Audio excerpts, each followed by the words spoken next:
And joining me now is New Mexico Congresswoman Melanie Stansbury. She is a member of the Oversight and Natural Resources Committees. Welcome back to the show. Good to have you. Your colleagues, Khanna and Massey, say they're going to get to 218 signatures, despite the intense White House pressure to keep Republicans from joining that effort. Are you equally confident? Well, I certainly hope so. And I want to just take this opportunity to connect some dots for folks who may not be following this case closely. You know, many people are familiar with the sex crimes that Jeffrey Epstein committed, but many may not realize the vast, huge cover-up that happened in the years afterwards, and the network of international, transnational exchanges, sex trafficking, child rape, the modeling agencies that were involved, including direct associates of Donald Trump's, including one who is currently a political appointee at the Kennedy Center. I mean, there is such a vast network of criminal enterprise involved in this case, and the president is very clearly engaged in a cover-up right now. He said he would release the files, then he said he couldn't, then he said they didn't exist.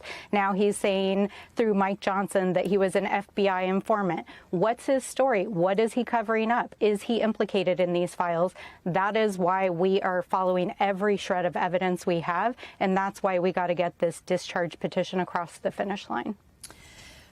We all saw Wednesday's Capitol Hill press conference where Epstein survivors shared gut-wrenching accounts of sexual abuse at the hands of Jeffrey Epstein and his co-conspirator, Ghislaine Maxwell.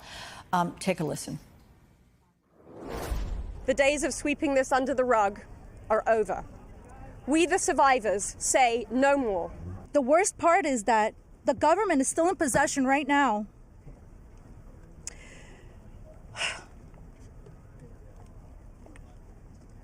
of the documents and information about that could help me remember. So I ask you, President Trump and members of Congress, why do we continue to cover up sexual abuse and assault? Who are we covering for? Hell of a question there. If their stories can't move enough Republicans to join this discharge effort, what will? I mean, I have to say, we spent a couple of hours with the survivors on Monday in a closed-door meeting, and to hear the chilling, harrowing stories that these women survived. I mean, we're talking about children who were as young as 12, 13, 14 years old, who not only were raped, but they were drawn into a sex trafficking ring in which they were farmed out to Jeffrey Epstein's associates. I think when you hear these stories, when you understand the criminal enterprise that was involved in this case, that there are potentially thousands of survivors out there, that there was international sex trafficking, there were financial institutions, the FBI, the CIA involved in this case, and a miscarriage of justice. This is not just about a few isolated events. This is about a vast network of criminal enterprise that implicates not only Epstein, but his friends, his associates. And we have to understand that Donald Trump was Epstein's one of his closest friends for over a decade. And so we have serious questions about what Donald Trump is covering up, what is in those files. But if they won't release those files, we will subpoena every person involved, the bank records, and we have to believe these survivors. Their stories are bone-chilling. And as they told us, follow the money because it's in the receipts. Well, NBC News confirms that on Monday, some Oversight Committee staffers will view unredacted documents from the Epstein estate in New York, which may include that birthday book, which reportedly includes a somewhat explicit letter from President Trump. Will you be part of that group? When might you see some of these unredacted documents? And what does the committee hope to find in them? Yeah, so House Democrats forced a vote in the Oversight Committee to subpoena documents both from the administration and the Epstein estate. And so the document production that will happen on Monday is from the estate itself. Now, redactions are allowed to protect survivors and minors.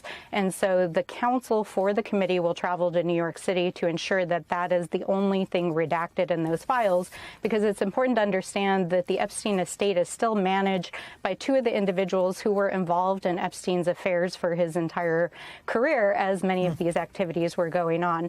Those documents will be transmitted to us electronically as members of the committee, and we'll be reviewing those on Monday.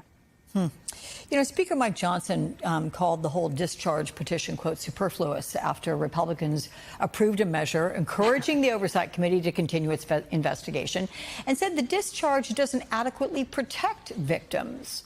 So what's your response to Johnson? Are victims not being protected?